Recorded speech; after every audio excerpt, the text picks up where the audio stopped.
아이들 없이 예배하니까 너무 슬프네요. 그렇죠? 우리 어린 아이들도 이럴 때 그 아이들의 그 울음소리도 되게 귀하다는 생각이 듭니다. 하지만 이 상황 속에서 우리가 함께 또 하나님께 예배하고 이 말씀을 듣고 또 그 은혜를 우리의 자녀들과 나누는 우리 온 교회가 되기를 바랍니다. 아멘. 네. 우리는 앞에서 베드로와 요한이 성전 미문 앞에 구걸하던 일을 일으킨 사건을 보았습니다. 그를 일으킨 그 능력의 출처는 무엇입니까? 3장 6절인데요. 은과 금이 그를 일으켰습니까? 아니요. 나자렛 예수 그리스도의 이름이 그를 일으켜서 하나님을 예배하는 예배자로 변화시켰습니다. 베드로는 이 일로 말미암아 모여든 사람들에게 설교를 합니다. 그 말씀을 듣고 믿는 자가 오늘 말씀 앞에 나오는데요, 5,000명의 사람들이 오늘 말씀에 등장합니다. 우리는 2장에서 또한 오순절 성령 강림 사건 때에 베드로가 설교함으로 몇 명이 변화되죠? 3,000명이 회심을 하게 됩니다. 그래서 지금 누가는 사도행전이 시작하는 이 시점에 반복해서 거대한 회심 사건을 통하여서 거대하게 교회가 형성되었다라는 것을 우리에게 말하고 있습니다. 누가는 계속 그걸 거듭해서 말하고 있죠.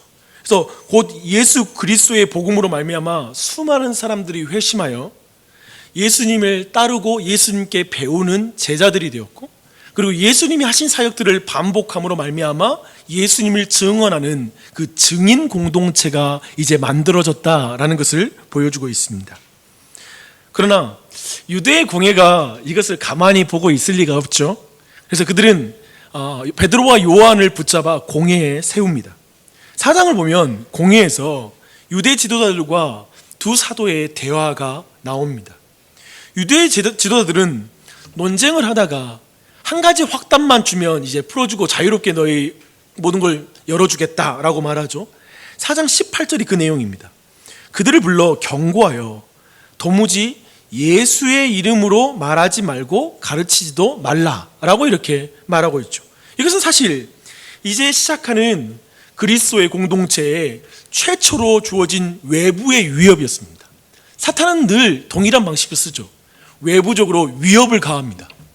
그래서 그리스도인들로 하여금 쪼그라들게 하고 위축되게 하여서 그들의 사역을 감당하고 모이지 못하게 하는 그 특징을 갖죠. 과거에 예수님을 배신했던 제자들은 이런 외부의 공격을 향해 어떻게 말할까요? 이렇게 말합니다. 우리는 보고 들은 것을 말하지 않을 수 없다. 이렇게 말합니다. 이 말은 나는 예수님의 증인으로서의 그 정체성을 버릴 수 없다. 우리는 예수 그리스도의 증인 공동체로서의 그 예수라는 이름을 포기할 수 없다 라고 이렇게 말하고 있습니다. 어떤 신변의 위험이 닥쳐도 기꺼이 그 일을 감당할 것이라고 말하는 것이죠. 그래서 4장 27절부터 31절에 이제 이어지는 내용은 이제 더 이상 설명이 필요 없는 내용이에요. 그래서 제가 말씀을 읽겠습니다. 함께 읽으면 좋을 텐데 오늘은 제가 읽겠습니다. 과연 헤롯과 본디오 빌라도는 이방인과 이스라엘 백성과 합세하여 하나님께서 기름 부으신 거룩한 종 예수를 거슬러 하나님의 권능과 뜻대로 이루려고 예정하신 그것을 행하려고 이 성에 모였나이다. 주여 이제도 그들의 위협함을 굽어보시옵고 또 종들로 하여금 담대히 하나님의 말씀을 전하게 하여 주시오며 손을 내밀어 병을 낫게 하시옵고 표적과 기사가 거룩한 종 예수의 이름으로 이루어지게 하옵소서 하더라. 빌기를 다음에 모인 곳이 진동하더니 우리가 다 성령이 충만하여 담대히 하나님의 말씀을 전하니라. 지금 교회 외부의 공격을 복음의 본질, 거룩한 종 예수의 이름을 붙잡아 해결합니다. 이것이 항상 그리스도의 교회가 외부의 공격을 향해 그것을 극복하는 방식입니다. 본질을 붙잡아 극복하는 것이죠. 그것은 예수의 이름입니다. 여러분, 지금 모든 상황 속에 여러분이 예수의 이름 붙잡고 있습니까? 저는 마스크를 열심히 잘 쓰셔야 돼요. 위생을 철저히 관리하십시오. 그런데 예수의 이름 안 붙잡는 것은 어리석은 것입니다. 어쩌면 그 전까지는 모든 사람이 취하는 행동이겠죠. 하지만 우리는 모든 어려움 가운데 예수의 이름을 붙잡고 나아가는 사람입니다. 파수꾼의 경성함이 하나님의 도움이 없이는 헛되다라고 믿는 사람들입니다. 이 사실을 기억하십시오. 이렇게 극복해줘. 특별히 그들은 예수의 이름으로 기도함으로 외부의 도전에 대해서 극복해 나갑니다. 기도하는 게 굉장히 중요해요. 지금까지 내용을 한번 예수의 이름으로 한번 묶어야 돼요. 그처럼 지금 예수의 이름은 이 지금까지 보는 말씀 안에 중요하게 등장합니다. 은과 금으로 안진뱅이가 일어난 것이 아니라, 그리고 예배자가 되었습니까? 아니요. 예수의 이름으로. 제자들이 설령 죽을지라도 포기할 수 없는 가르침의 내용은 무엇입니까? 예수 그리스도의 이름, 예수 그리스도입니다. 제자들이 외부의 위협이 있을 때 누구의 이름으로 기도합니까? 예수 그리스도의 이름입니다.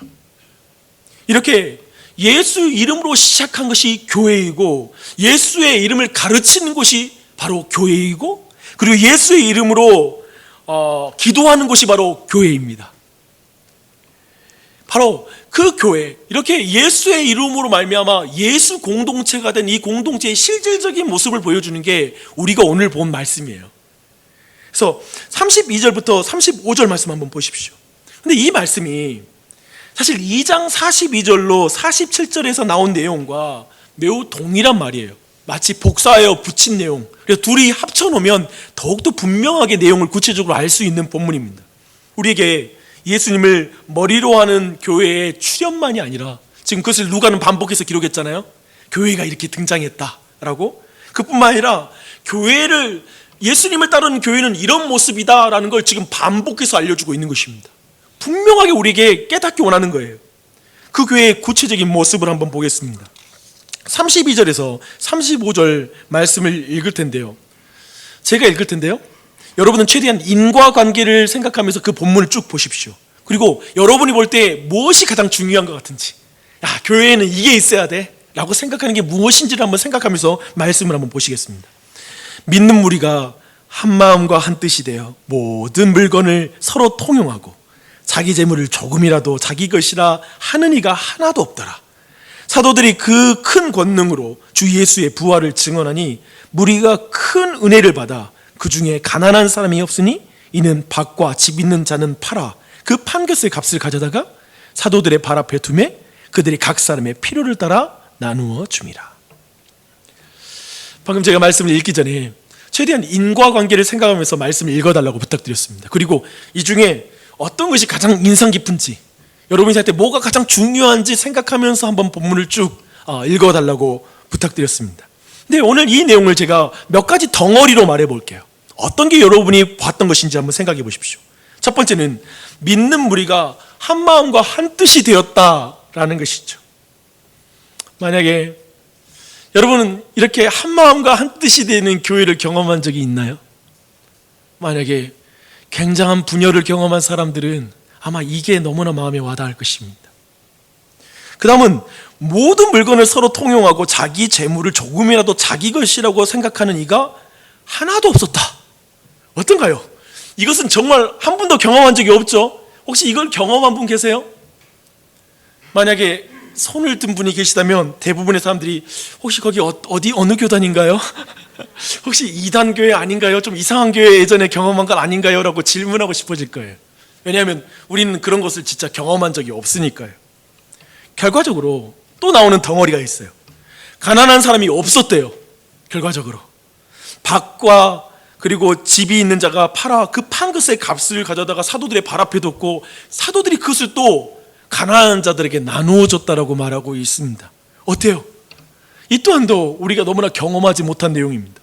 현대교회는 여전히 부익부 빈익빈 현상을 교회 안에서 해결했을까요? 교회 안에 있는 가난한 사람들을 정말 진지하게 잘 해결해 나가는 그런 공동체를 우리는 경험한 적이 있나요? 더하여 소유를 팔아 사도의 발 앞에 두는 것도 보기 너무나 힘든 일인데 그것을 착복하지 않고 가난한 사람에게 나눠주는 일도 보통 일이 아닙니다. 여러분, 이런 건 교회를 경험한 적이 없을 것입니다. 우리는 오늘 이 본문이 사실은 너무나 익숙한 본문인데 오늘날의 우리의 교회의 현실과 우리 자신의 신앙 현실에 비추어 본다면 예루살렘 교회의 이 첫 성도들, 이 첫 교회는 오늘날 우리가 볼 때 굉장히 다른 교회, 사실 오늘날의 교회라 이게 교회의 원형이라고 도저히 믿겨지지 않는 모습이라는 것입니다. 우리가 경험한 적이 없었을 뿐만 아니라 자본주의 시대와 너무나 이질적으로 느껴진 나머지, 아니 이것은 이단들의 특징 아닌가요? 라는 생각이 우리 안에 언뜻 드는 거예요. 만약에 이 시대에 이런 교회가 있다면 우리는 바로 이거 이단 아니야? 라는 질문이 바로 떠오르게 되는 부분입니다. 아니, 자기 재물을 조금이라도 더 쌓아 자신을 증명하는 것이 이 자본주의 시대를 살아가는 모든 사람들의 당연한 가치관이요, 물질관이요, 인생관이요, 행복관 아니겠습니까? 최대한 많이 쌓아야죠. 최대한 많이 내가 붙잡아야 되는 것이죠. 또한 자기 재물을 조금도 자기 것이라 하는 이가 하나도 없었다. 무슨 말이에요? 이게 말이나 됩니까? 왜냐하면 자본주의의 신부인 소비주의가 있습니다. 즉 자신이 소비하는 것으로 행복을 추구하는 것, 그리고 자신의 구매력으로 나는 이렇게 실력 있는 사람이야 라고 자신의 실력을 증명하는 게 지금 우리 시대의 관점입니다. 그런 세상 아닙니까? 이 시대에 가장 강력한 그런 힘이 뭐냐면 사려는 욕망입니다. 사려는 욕망, 가지려는 욕망이 사실 우리 중 누구도 거기에 자유로운 사람이 한 사람도 없습니다. 더 좋은 땅을 사고, 더 좋은 집을 사고, 더 근사한 차를 사고 싶지 않습니까? 그런데 밭과 집 있는 자들이 그것을 팔아 그 판 것을 사도의 발 앞에 가져다 뒀다 라고 하는 이 말씀이 가당한 말입니까? 너무 시대에 맞지 않는 말처럼 느껴지지 않습니까? 우리 중 누가, 아마도 어떤 분들은 교회 건축을 위해 집을 판 사람들의 간증은 들어보셨을 거예요. 그렇죠? 근데 교회 안에 가난한 교우를 돕기 위해 집 팔았다는 그 간증은 아마도 여러분은 들어본 적은 없을 거예요. 무슨 말인지 알겠죠? 이렇게 되면 아마도 우리 모두의 마음에서 갑자기 부동산을 사랑하는 한국교회를 비판하고 싶어하는 마음이 스물스물 올라올 거라고 예상이 됩니다. 마저 교회가 그러면 안 되는데 말이야, 그런 마음이 들 수 있어요. 물론 마땅한 비판, 그것은 필요합니다. 하지만 또 이 순간 외부의 누군가를 희생제사로 치르며 희생제물을 삼으며 여러분 스스로 이 말씀에서 비껴나가려 하는 그 마음을 경계하십시오. 이 말씀 앞에 여러분을 정직하게 한번 세우십시오. 우리 모두 부동산으로 자신의 실력을 증명하고 소비로 행복감을 느끼는 자본주의의 문화 속에 깊이 젖어들어 있기 때문에 그렇습니다. 우리도 거기에 벗어난 사람 아무도 없다란 말인 것입니다. 마치 물고기가 물속에서 습기참을 느끼지 못하듯이 우리 모두가 이 세상의 물질관과 행복관에 많이 젖어들어 있을 것입니다. 그래서 도리어 지금 성경이 말하고 있는 교회의 모습이 너무 이상한 것이죠. 시대에 맞지 않는다라는 생각이 벌써 들고 이건 말도 안 되는 말처럼 느껴지는 것입니다. 그래서 도리어 이 성경이 말하고 있는 이 교회의 모습은 매우 반사회적이고 그리고 매우 위태하게 보이는 그런 위험한 교회처럼 도리어 비춰지는 그런 마음이 들 것입니다. 뭔가 자본주의의 관점으로 재해석이 필요한 본문처럼 보이지 않습니까? 왜 그럴까요? 너무나 우리가 사는 시대와 동떨어진 모습이기 때문에 그렇습니다. 우리가 속한 교회, 그리고 우리가 경험했던 교회와는 너무나 다르기 때문에 그렇습니다. 도저히 우리의 행동으로 이것을 할 수 있는 말씀이라고 또한 여겨지지 않아요. 내가 이걸 적용적으로 보니까 이건 도저히 안 될 말이에요. 어떻게 내가 이걸 해? 어쩌면 이런 마음으로도 이 말씀이 내 안에 튕겨져 나갈 수가 있습니다. 그래서 목사님, 이때는 이렇게 복음을 반응했는데요, 오늘날에 이것을 직접적으로 적용하는 것은 바른 적용이라 말할 수 없을 것 같은데요? 라는 말을 어쩌면 설교자에게 듣고 싶을 수 있습니다. 어떻게 이 말씀을 약화시켜 볼까요? 어떻게 이 말씀을 우리가 좀 좁혀 볼까요?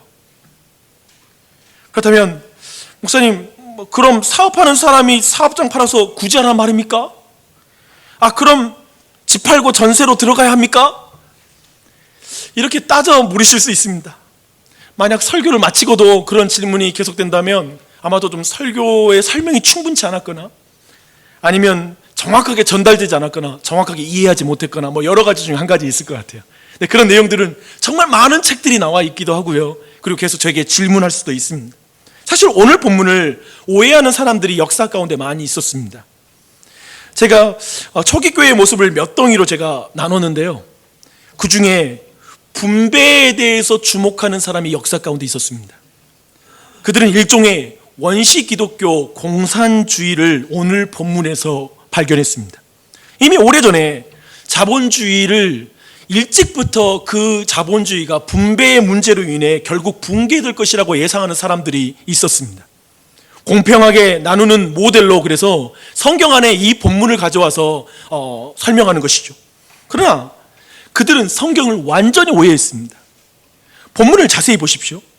재산을 팔고 그것을 내어주는 행위는 자발적이었지 시스템으로 하지 않았다는 것입니다. 그것 하나로도 그들의 모든 견해를 물리칠 수가 있습니다. 더요, 예를 들면 이단교회에서 재산 다 팔고 교회에 들어와서 공동생활해야 된다라고 이렇게 명령한다면 그 모든 논리도 다 깨뜨릴 수 있습니다. 강제할 수 있는 게 없습니다. 자발적으로가 굉장히 중요합니다. 기억하십시오. 우리 모두가 교회를 세우기 위한 헌상, 헌물이든지 헌금이든지 헌신이든지 모든 것은 자발적이지 시스템에 따르는 것이 아닙니다. 이게 중요한 구분이에요. 예를 들어 10의 1조는 자발적일 때 하나님이 받으시는 헌금이 되고 시스템을 따라 할 때 회비가 됩니다. 오늘날 많은 사람들이 회비라고 생각하고 내는 경우도 있어요. 옳지 않죠. 그냥 이게 회원으로서 내야 되니까. 그것은 바른 헌금이 아닙니다. 오직 자발적으로 기쁨으로 그 가운데 드리는 것이 헌금이 되는 줄 믿습니다. 물론 교회 회원에게 헌금의 의무가 없다라는 의미는 아닙니다. 의무가 시스템은 아니거든요.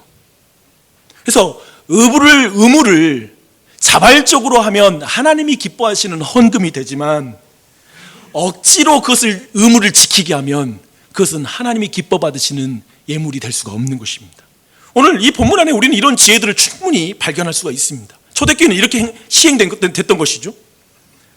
그런데요, 사실 이 초대교회의 이 모습은 너무나 관념적으로는 너무나 아름답게 보이지 않습니까? 이상적이에요. 와, 이런 세상이 가능하다면 얼마나 좋을까? 우리 모두 그렇게 생각할 것입니다. 내가 적용하기에 그러나 우리 모두에게 내가 적용하기에는 이 말씀은 너무 먼 이야기다.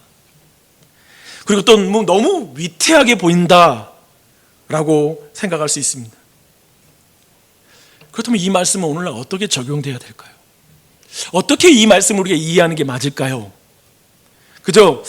이단교회에서 가능한 일이라면 오늘날 예수 증인 공동체에 심각한 문제가 있는 것 같아요. 그죠? 어쩌면 오늘 본문 대할 때 그냥 이단교회가 벌써 상상이 나고 뭔가 그런 방향으로만 나간다면 뭔가 예수 증거 공동체가 뭔가 예수님의 말씀을 정확하게 안 따르든지 뭔가 오해하고 있기 때문이 아닌지를 돌아봐야 될 것입니다.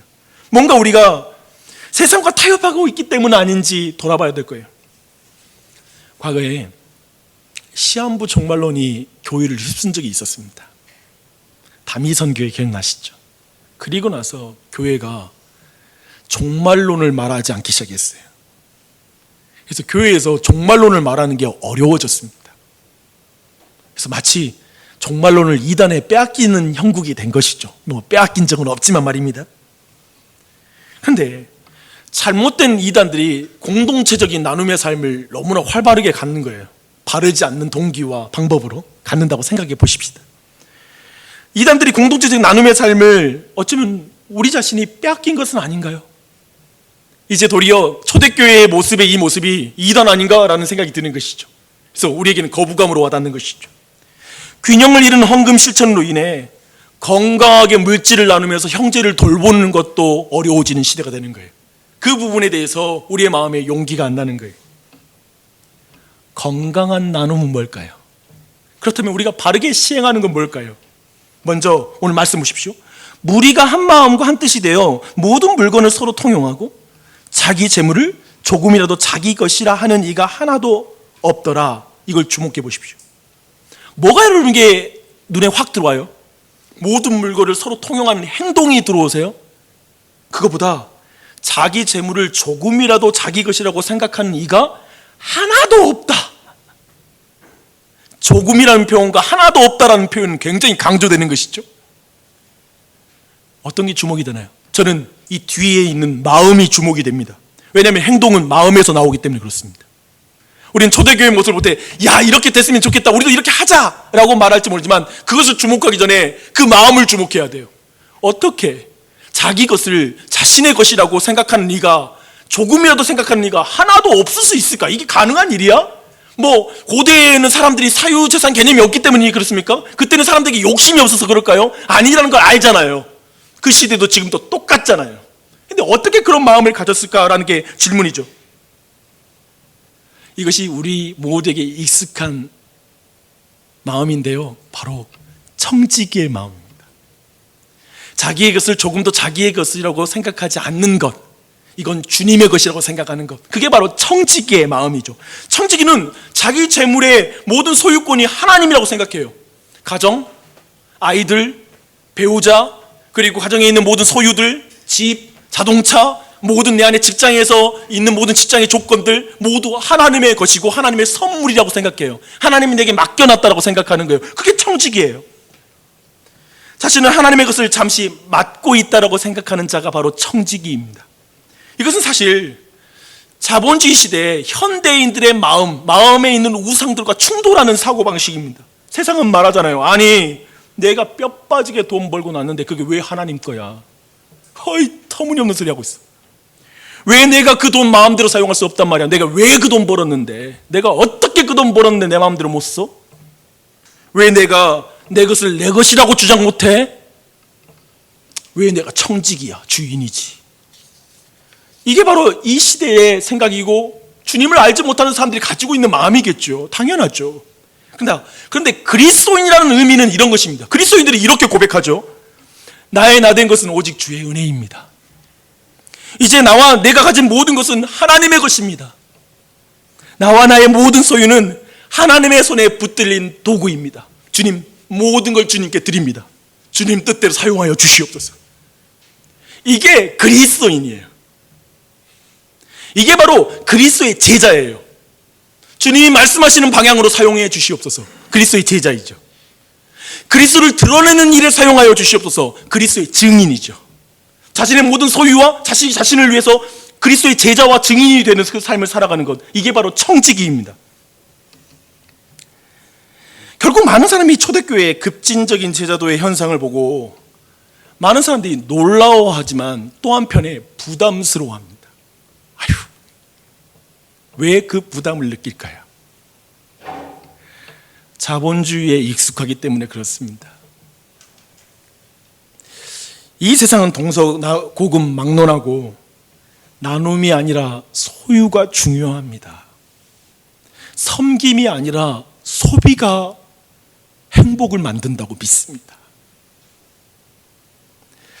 많은 분들은 예수님의 제자가 된다는 것이 이렇게 소유까지 하나님의 것이라고 인정하는 것이라면 아이고 난 교회 그만 다닐래요. 아유 그런 신앙은 너무 부담스러워요 라고 뒤로 한 걸음 물러설지 모르겠어요. 마치 젊은 부자가 내 소유의 절반을 팔아서, 내 소유를 팔아서 가난한 자에게 나눠주라고 예수님이 말씀하셨을 때 뒤로 물러서고 근심하며 돌아갔던 것처럼 어쩌면 이 시대의 교회의 모습도 이 안에 포함될 수 있습니다. 어쩌면 돌아가면서 나는 세상을 너무 사랑하는 것 같아. 난 솔직히 내 것 못 나누겠어. 주님께 안 물어볼게. 차라리 하나님께 안 물어봐. 이걸 어떻게 했을까요? 안 물어볼래. 그냥 11조만 드리고 그냥 다 내 마음대로 쓸래. 어쩌면 이런 식의 신앙의 것들을 결정할지 몰라요. 그래서 이 청지기라는 정체성과 마음이 저는 개인적으로 어떻게 형성되는지 우리는 오늘 본문 안에 좀 발견할 필요가 있어요. 근데 저는 궁금한 게 그거예요. 도대체 어떻게 자기의 것을 자기 것이라고 조금도 생각하지 않을 수 있냐 이거예요. 이거 설명하지 않으면 어떻게 이 내용을 바로 실천하면 공산주의가 되겠죠. 무조건 나눠야 됩니다. 그저 우리가 이걸 시스템으로 만들어서 실천하자 그러면 그건 공산주의죠. 그게 아니라 도대체 복음은, 그리고 성경은 어떻게 그 조금도 자기의 것을 자기 것이라고 생각하지 않는 마음을 갖게 되는 것일까? 어떤 사람이 그 마음을 갖는 것일까라고 질문하지 않을 수가 없습니다. 보니까요, 믿는 무리가 한 마음과 한 뜻이 되어 소유를 나눴다고 말하고 있습니다. 인과관계로 말하면 한 마음과 한 뜻을 가진 게 먼저고요, 그 다음에 소유를 나누는 게 그 다음의 일입니다. 그렇다면 이 한 마음과 한 뜻의 내용은 뭘까요? 31절 말씀 보니까요, 이걸로 말미암아 형성된 마음이에요. 무리가 다 성령이 충만하여 담대히 하나님의 말씀을 전하니라. 성령 충만함으로 한마음 한뜻이 돼요. 그리고 말씀으로 말미암아 한마음과 한뜻이 돼요. 근데 이 하나님의 말씀의 내용은 뭘까 했을 때 오늘 33절 말씀이에요. 큰 권능으로 주 예수의 부활을 증언했다. 주 예수의 부활이, 그 증언이 사람의 마음에 내 것을 내 것이라고 여기지 않는 마음을 갖게 해요. 이 말이 무슨 말일까요? 앞에 십자가 달리고 태어나시고 하는 것들은 다 제외하고 부활만 계속 강조하면 이런 마음이 생긴다, 이런 의미일까요? 그게 아니에요. 지난주에 살펴본 것처럼 예수 그리스도가 이 땅에 오심, 그리고 죽으심과, 그리고 대속의 죽으심과, 그리고 부활과 승천하심, 이 모든 예수 그리스도의 복음에서 부활은 예수님의 메시아 되심을 증거하는 일의 절정이기 때문에 모든 걸 요약해서 예수 그리스도의 부활을 증언했다고 말하는 것이죠. 그렇다면 예수 그리스도, 즉 여기서 한 마음과 한 뜻은 뭐냐면 예수 그리스도의 마음입니다. 예수 그리스도가 그의 오심부터 해서 승천하시고 성령을 보내주심까지 보여주신 그 예수 그리스도가 보여주는 마음, 그게 바로 이 한 마음과 한 뜻입니다. 그것을 빌립보서 2장 6절로 11절은 이렇게 말하고 있습니다. 그는 근본 하나님의 본체시나 하나님과 동등됨을 취할 것으로 여기지 아니하시고 오히려 자기를 비워 종의 형체를 가지사 사람들과 같이 되셨고 사람의 모양으로 나타나사 자기를 낮추시고 죽기까지 복종하셨으니 곧 십자가에 죽으심이라. 이러므로 하나님이 그를 지극히 높여 모든 이름에 뛰어난 이름을 주사, 이게 부활이죠, 승천이죠. 하늘에 있는 자들과 땅에 있는 자들과 땅 아래에 있는 자들로 모든 무릎을 예수의 이름에 꿇게 하시고 모든 입으로 예수 그리스도를 주라 시인하여 하나님 아버지께 영광을 돌리게 하셨느니라. 예수님은 자기의 것을 자기의 것이라고 말씀하지 않으시고 모든 것을 비우고 비워 사람의 몸으로 이 땅으로 오신 거예요. 그러니까 지금 초대교회의 성도들이 이 말씀을 듣는데 막 마음이 막 뒤집어지는 거예요. 어떻게 모든 걸 가지신 그분이 다 비워서 인간의 몸으로 이 땅에 오신단 말이야. 그게 그 마음을 뒤흔들기 시작하는 거예요. 그뿐만 아니라 그분께서 마지막에 십자가에 달리실 때 마지막 겉옷까지 내어주시고 벌거벗은 모습으로 모든 걸 비워 그 자리에 십자가에 달려 죽으시는 모습을 보며 가슴이 찢어지는 거예요. 사실 그 마음이 찢어지는 거예요. 자신이 뭔가를 소유하고 계속 그 소유함으로 자신의 인생을 쌓아가고 커리어를 쌓여가고 그걸로 자기를 증명하려고 했던 모든 욕심들이 죄악으로 보이고 그것들이 찢어지기 시작하는 거예요. 이 세상의 가치관들이 깨어지기 시작하는 거예요. 이 세상의 성공관과 이 생각한 물질관과 이 생각의 행복관들이 깨어지기 시작하는 거예요. 철저하게 예수님은 자기의 것을 주장하지 않고 하나님의 뜻을 따라 마지막까지 모든 걸 비워 모든 걸 주되 자신의 살과 피까지 주어 그분의 구원을 이루시는 것이죠. 그 말씀을 듣는 게 그 초대교회 교인들의 마음을 뒤흔들기 시작하는 것이죠. 영혼을 뒤흔들 것이죠. 그들의 물질관을 뒤집어 버리는 것이죠. 그래서 그들은 예수 그리스도의 이 복음을 듣는 거 안에서 자신들이 어떻게 살아야 될지가 선명하게 알게 되는 거예요. 바로 예수 그리스도를 닮아가는 것, 예수 그리스도가 살아간 그 삶을 자신이 닮아가는 것, 예수 그리스도의 겸손을 닮아가는 것, 예수 그리스도가 모든 걸 내어주신 것이 자신의 삶의 방식이 되는 것, 곧 기독론이 그리스도가 누구신지가 자신의 삶이 되는 것, 생활관이 되고 삶의 윤리관이 되는 것. 초대교인들에게 그 당시 유대 사회가 삶의 기준이 아니에요. 그 당시에 유대 사회의 경제 시스템이 그들의 삶의 경제관이 아니에요. 그들에게 이제 모든 경제관과 그들의 삶의 인생의 모든 시간을 쓰는 것과 모든 마음을 쓰는 에너지의 방향은 예수 그리스도예요. 예수 그리스도를 닮아가는 것, 예수 그리스도의 모든 걸 표현하는 것, 증인이 되는 것. 그리고 그들은 예수님을 쫓고 싶어하는 마음이 가득해집니다. 그들의 뜻은 오직 예수님을 쫓는 것에 있어요. 이것이 한 마음과 한 뜻의 정의입니다. 그러니까 이게 한 마음과 한 뜻은 한 의견에 통합되는 것도 아니고 한 전략에 통합되는 것도 아니고 오직 예수 그리스도에게 통합되는 것이죠. 예수 그리스도의 마음에. 이러고 나서 이어지는 바나바와 아나니아 삽비라 이야기는 오늘 본문 예화예요. 이제 이렇게 됐는데 예로 들어볼게. 바나바를 가지고 오는 거예요. 바나바는 그리스도 예수의 마음으로 밭을 팔아 그 값을 사도의 발 앞에 둔 모든 성도들의 대표인 것이죠. 분명 당시 모든 그리스도인들이 집 다 팔고 땅 다 팔았다는 의미는 아닙니다. 다만 모든 그리스도인들이 그 당시에 사람들이 자기의 것을 자기의 것이라고 생각지는 않았어요. 그리고 그 모든 걸 나누는 일에 열심이었습니다. 바나바는 이 부분에서 아마도 예루살렘 교회에 굉장히 좋은 롤 모델이 됐을 거예요. 그리고 아마도 이 일의 시발점이 됐을 수 있었겠죠. 도화선이 되는 것이죠. 먼저 그 일을 행하고 앞서 행하는 자였을 수 있어요. 바로 그가 교회를 세우는 자입니다. 바나바가 바로 교회를 세우는 자입니다. 특별히 그는 위로하는 사람이었어요. 생각해보면 그런 별명이 어울려요. 그의 물질을 나눠서 가난한 자들을 돕기 때문에 그는 분명 위로한 자가 맞죠. 그러한 자가 교회를 실질적으로 세워요. 그런데 갑자기 이 따뜻한 예를 들었잖아요. 갑자기 얼음장처럼 차가운 예가 그 뒤로 바로 이어집니다. 그 유명한 아나니아와 삽비라 이야기입니다.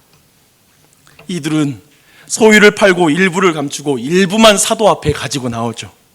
그리고 그때 이제 이게 모든 걸 판 값입니다 라고 나옵니다. 그때 베드로가 이렇게 말하죠. 아나니아야, 어찌하여 사탄이 내 마음에 가득하여 내가 성령을 속이고 땅값 얼마를 감췄느냐. 결국 아나니아가 죽고 그리고 삽비라도 죽습니다. 사실 이 부분에서 약간 적지 않은 당혹감들이 우리 모두에게 있어요. 방금까지 활짝 하나님 웃으시다가 바나바 때문에 활짝 웃다가 아나니아 삽비라 때 갑자기 얼굴이 돌변해가지고 화를 내는, 왠지 약간 좀 성격 장애가 있다든지 갑자기 막 이렇게 변덕쟁이처럼 보이는 그런 장면이기도 해요. 또 헌금 안 한 것도 아니잖아요. 헌금했는데 뭐 한 절반쯤 냈으면 그것도 큰 돈일 텐데, 아니 사기 한 번 친 것으로 사형 선고하면 어떡합니까? 약간은 좀 가혹하게 느껴져요. 그래서 오늘 본문 사실은 이 아나니아 삽비라 이 장면은 우리에게 여러 가지 질문을 하게 되는 장면입니다. 바로 이런 질문이 오늘 본문의 핵심 강조점을 우리에게 알려주는 거예요. 한번 보시게요. 베드로가 아나니아를 책망할 때 땅값 얼마를 감추었느냐라고 이렇게 감추었느냐라는 표현이 있어요. 근데 이 원어가 횡령하다라는 의미와 동일한 말입니다. 그렇게 번역할 수 있어요. 신약에서 이 단어를 한 번 사용해요. 디도서에서. 근데 그때 뭐라고 쓰냐면 훔치다라고 이렇게 번역이 됩니다.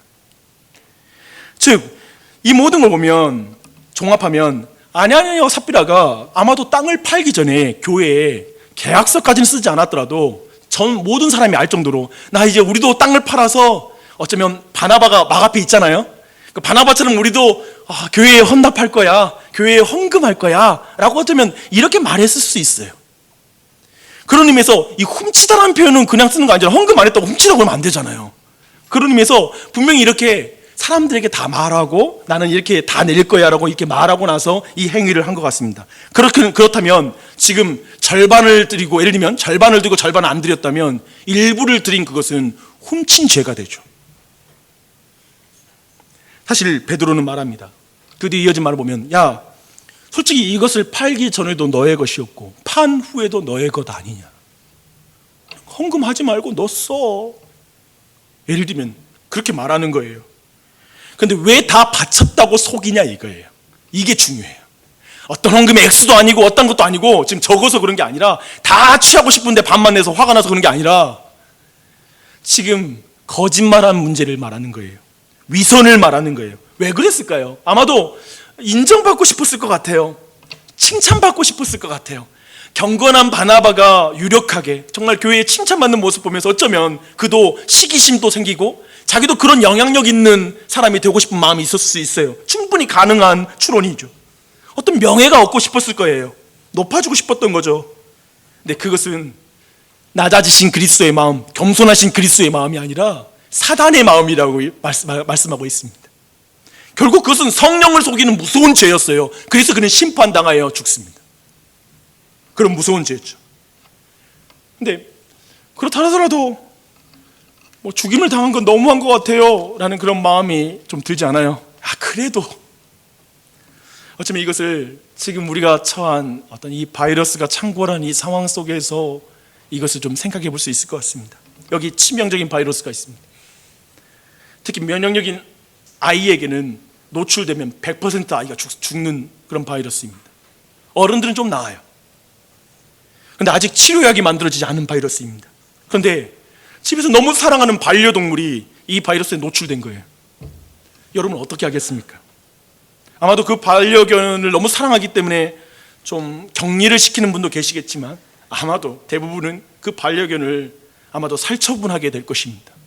왜냐하면 그 반려견의 생명보다 내 아이의 생명이 더 소중하기 때문에 그것은 뭐 비윤리적인 것도 아니고 비도덕적인 것도 아니고 잔혹하다고 말할 수 있는 것이 아닐 것입니다.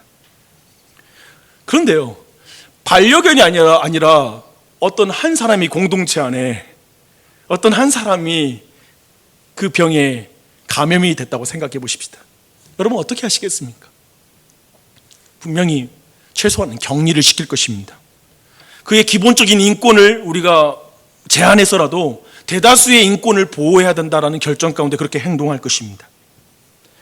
극단적인 경우에 만약 그 사람에게 노출되면 무조건 감염된다면 그 사람을 격리만 시켜놓고 어떠한 의료적 돌봄을 하지 않는 그런 일들도 만약에 그런 일이 발생한다면 그런 일도 가능할 것입니다. 비윤리적이지만 어쩌면 잔혹한 일처럼 비춰질지 모르지만 그렇게 할 거예요. 왜 그래요? 아직 면역력이 약한 아이들에게 전염되면 너무나 많은 사람이 생명을 잃으니까. 그렇죠. 많은 사람의 생명을 살리기 위해서 그렇습니다. 물론 우리는 한 사람을 살리기 위해 여러 사람을 살리기 위해 한 사람을 죽이는 문제, 뭐 이런 문제에 대해서 철학적으로 논쟁을 할 수 있을 거예요. 하지만 이렇게 결정한 것에 대해서 쉽게 도덕적으로 비난하거나 거기서 뭐 가볍게 그 문제에 대해서 판단하지는 않을 것입니다. 지금 쉽게 말하면 초대교회가 면역력이 약한 어린 아이와 같습니다. 이제 막 교회가 시작했어요. 근데 이 교회는 방금 전에 외부로부터 오는 공격과 그 위협을 한번 이겼어요. 그런데 내부의 문제가 발생하는 거예요. 그건 내부의 부패의 문제예요. 죄의 문제예요. 위선의 문제예요. 가식적인 거예요. 아주 거룩한 하나님께 드리는 헌물을 가장 인간의 탐욕과 사사로이 자신의 영광을 위해 드리는 어떤 그런 문제와 관련이 있는 사건이에요. 만약에 이것이 교회 안에 들어오면 어떻게 될까요? 이제 교회는 다른 사람들은 그들도 그런 동일한 관점으로 신앙생활을 하게 될 것입니다. 굉장히 지금 매우 특별한 시기에 하나님이 이 일에 직접적으로 간섭하셔서 마치 그 바이러스에 노출되지 않도록 그 모든 걸 끊어내시는 사건이죠. 그래서 이 사건은 매우 한시적으로 매우 특별한 시점에 아주 특별한 형태로 하나님의 심판이 이루어지는 사건입니다. 그래서 이 말씀을 드린 것은 여러분에게 안심하고 거짓말 하십시오, 위선적으로 신앙생활해도 됩니다 라고 말하기 위해서 이 말 하는 게 아닙니다. 오늘 말씀의 교훈은 여전히 우리에게 동일합니다. 아나니와 삽비라의 신앙 행태는 교회를 위험하게 만들고 교회를 무너뜨리는 행위입니다. 그걸 경계해야 될 것입니다. 전체 말씀의 내용들의 중요한 것들을 함께 다뤘습니다. 제가 말씀 이 마지막 결론에 제 개인적인 어렸을 때 한 재미있는 기억이 떠오르더라고요. 제가 어렸을 때 저희 집에 식탁에서 벌어진 일인데요. 이것이 전달되려면 최소한 1980년대 도농 간의 격차를 좀 이해하셔야 됩니다. 친구들이 제가 어렸을 때 이야기하면 자꾸 넌 1970년대에 살았느냐 라고 자꾸 제가 살았던 시대를 의심하면서 거짓말처럼 생각하는 경우가 있어서요. 근데 결코 그렇지 않습니다. 제가 어렸을 때 김이 참 귀했습니다. 하루는 가족 식탁에 김이 올라왔어요. 제가 초등학교 4학년 때까지 군부를 뗐거든요. 4학년 때 집에 그 연탄 보이러 들어왔습니다. 그러니까 그 전에 김을 어떻게 꽂냐면 이제 부뚜막에 이젠 그 장작 이런 나무를 집히고 나서 나오는 잔불 있잖아요. 그걸 긁어내가지고 딱 깔고 난 다음에 이걸 스치듯이 빠른 속도로 김을 싹 해야 됩니다. 이걸 오래 놔두면 타요. 굉장히 그렇습니다. 그래서 싹 굽고 나서 이제 그걸 잘라서 이제 간장을 넣고 참기름을 약간 위에 뿌리고 뭐 좀 되면 참기름 뿌려요. 없으면 못 먹고 그렇게 김을 싸 먹는데 저는 아직도 이렇게 김 먹는 게 제일 맛있어요.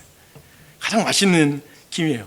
근데 저희들은 이제 애들이 넷이니까 가족 6이 먹으면은 이 김도 굉장히 잘게 자릅니다. 이게 큼지막하게 써는 게 아니라 빨리 먹으니까 최대한 대로 이게 작게 썰어서 줍니다. 그날 김이 나오고 사형제가 밥을 먹는 속도가 굉장히 빨라졌습니다.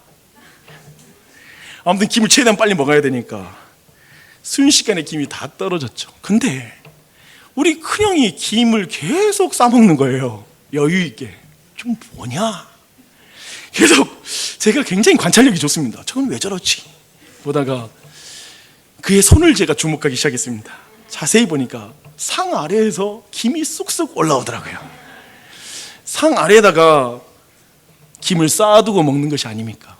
일명 사재기였습니다.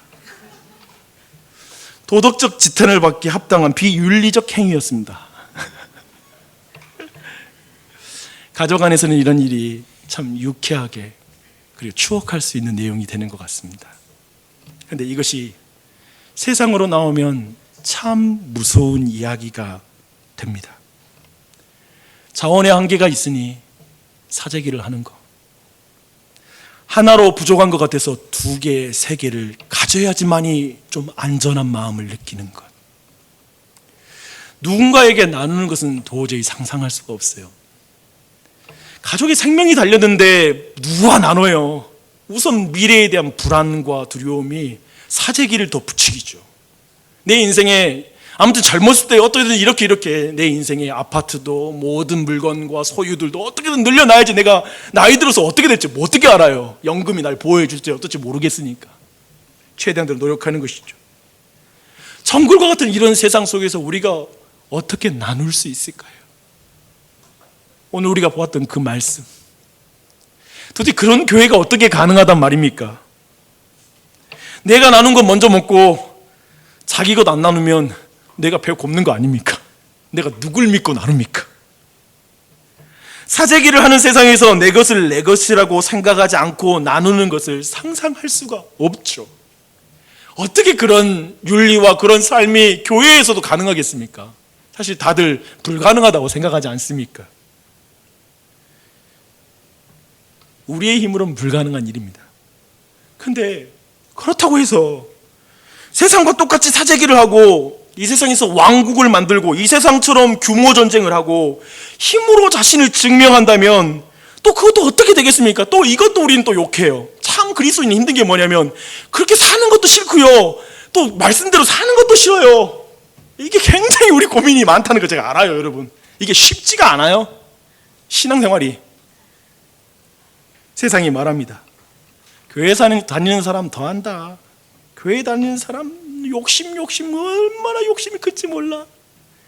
교회에서 하나님 섬기는 거 가르치지 않고 돈 섬기라고 가르치나 봐. 이런 말을 세상이 합니다. 또 이런 말에 대해서 목사님들 너무 화를 내요. 이런 말이 교회를 무너뜨리는 공격이라고 막 화를 냅니다. 그래가지고 또 뭐 정치 운동하고요, 막 그래요. 그러니까 이런 공격에 맞서서 우리가 정치를 뭐 우리 당을 만들어서 기독당으로 뭔가 해보자, 뭐 이런 말 또 해요. 아무튼 이상해. 말도 앞뒤도 안 맞고 다 안 맞아. 세상의 지나친 비판도 물론 정말 우리가 경계해야 될 것도 있을 것입니다. 그러나 정직하게 우리 자신을 돌아봐야 합니다. 사랑하는 여러분, 이런 주제 나왔을 때 한국교회 비판 그만하시고 여러분 자신을 좀 돌아보십시오. 우리는 제자의 길을 걷고 있습니까? 자본주의 시대에 여러분은 십자가를 지고 증인의 길을 걸어가고 있습니까? 당신은 청지기입니까?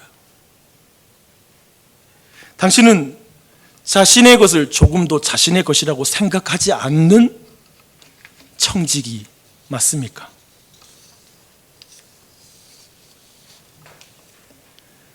서론으로 돌아가 이 질문 다시 한번 합니다.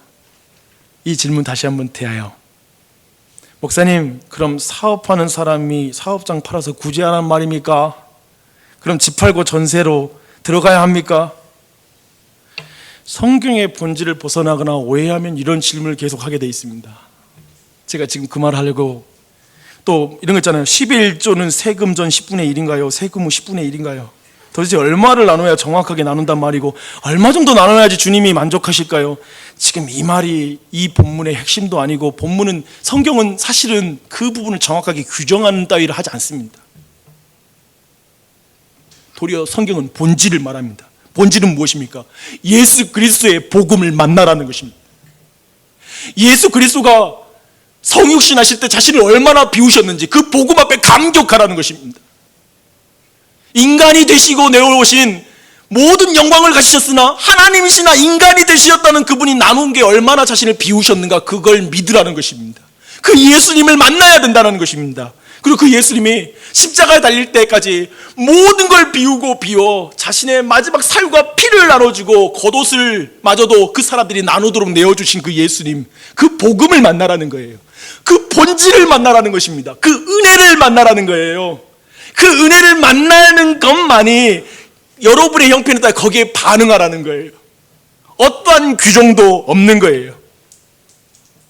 사실 제가 신앙생활 요즘 자세히 보면서 성도들 보면서 우리의 신앙생활을 갉아먹는 게 몇 가지 있는데 그게 뭐냐면 이거예요. 11조 내는 게 신앙생활 방해예요. 무슨 말입니까? 11조 하면 청지기로서의 삶을 잘 산 거 아니에요? 도리어 이런 거예요. 11조 내고 나서 그 다음 것을 그냥 자기 마음대로 기도하지 않고 쓰는 거예요. 이게 제가 볼 땐 신앙의 본질과 영적인 내용과 어긋나는 거예요. 11조가 최대한 내가 낼 수 있는 분량이 되는 거예요. 사실 11조는 최소한인데 성경은. 그리고 그 이상으로 나누어 나가라는 게 성경의 개념인데 헌금관을 다 뒤집는 거예요. 난 여기까지밖에 못하겠어. 냈으니까 난 여기까지 냈으니까 그 다음부터는 내가 마음대로 해도 돼. 마치 이런 개념을 갖는 것 자체가 성경의 본질로부터 벗어나는 거예요. 예수님이 10분의 1만 우리에게 주셨다면 십자가를 안 지시죠. 피도 10분의 1만 흘려.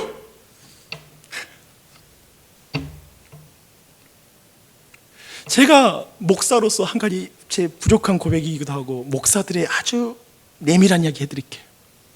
목사들이 거지 근성이 있습니다. 이 말은 이런 근성이에요. 목사들이 11조 하잖아요. 그리고 목사들은 자기의 삶이 재정적으로 충분하지 않다고 생각해요. 그래서 나는 영적으로 봉사하고 있고 기도도 많이 하고 있고 여러 가지 다 하고 있으니까 물질로는 더 이상 나눌 게 없어라고 생각해요. 그래서 계속 받는 것을 좋아해요. 그리고 받는 것을 당연하다고 생각해요. 나는 없으니까. 저도 이게 없다라는 마음이 계속 들어오는 거예요. 난 부족해. 제가 보니까 이게 거지 근성이에요. 그러니까 제가 보는 건 자본주의가 만든 우리 그리스도인에게 만든 어쩌면 그리고 이 세상 시대에 만든 자본주의가 만든 가장 강력한 힘은 뭐냐면 계속 나는 충분하지 않다라는 마음이에요. 그러니까 자본주의의 가치관 안에서는 충분하게 재정이 있을 수가 없어요. 그래서 재벌은 또 돈을 벌어야 되는 거예요.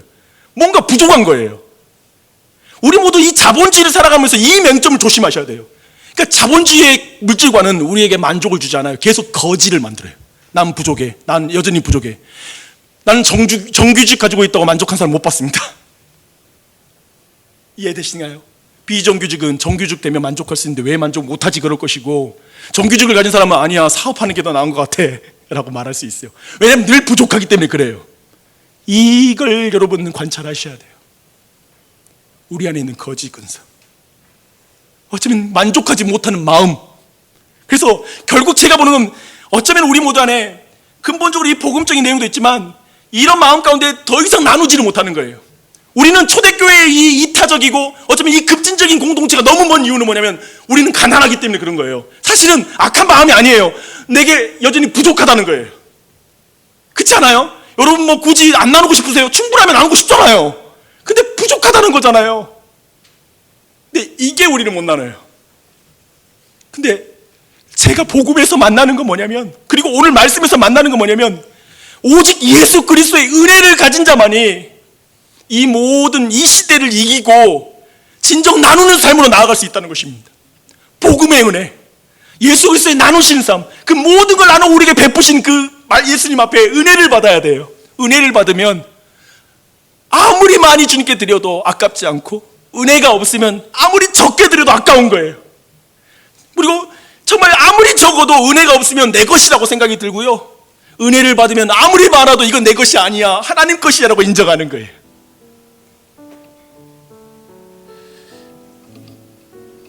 저는 여러분이 바나바와 같이 교회를 세우는 그런 드림과 성령 충만한 나눔의 삶을 사시길 축복합니다. 아나니아와 삽비라를 경계하십시오. 그것이 우리 안에 들어오는 걸 경계하십시오. 그렇게 성령 충만한 믿음의 사람, 가정, 우리 교회 되기를 간절히 소망합니다. 기도하십시다.